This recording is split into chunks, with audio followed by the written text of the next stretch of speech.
করলো আর কি, কথাগুলো বললো।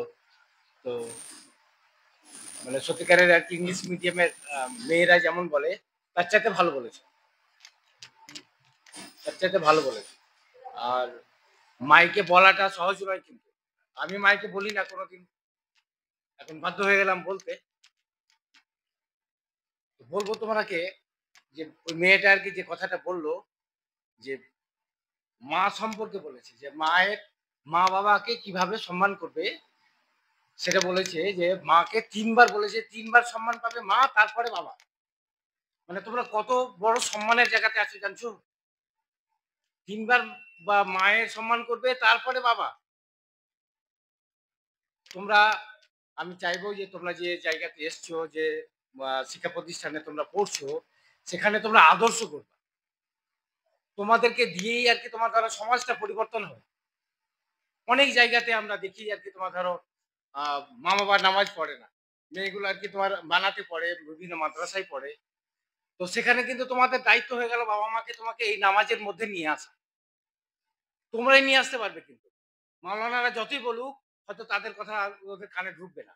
কিন্তু তোমরা যদি বলো, বাবা মাকে বুঝাও, তাহলে কিন্তু অনেক সহজ হয়ে যাবে।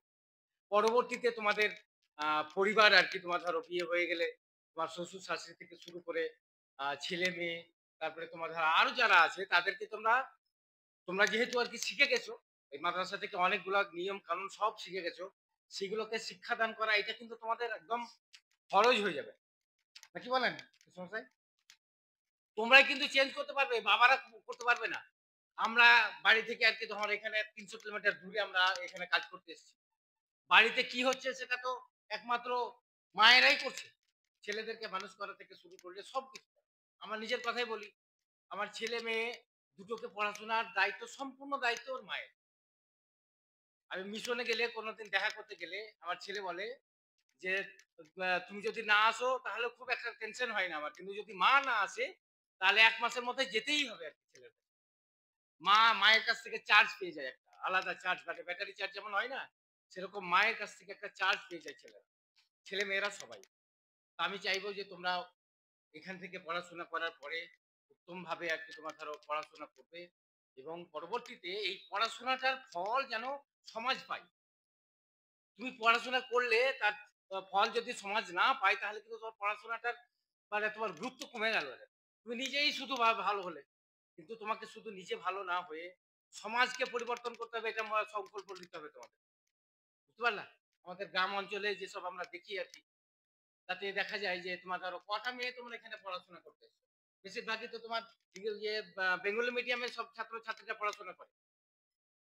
তারা নামাজের তো ধারেই না, নামাজের তো ধারেই না। তাদের পোশাক আশাক দেখলে তোমাদের মাথা খারাপ হয়ে যাবে।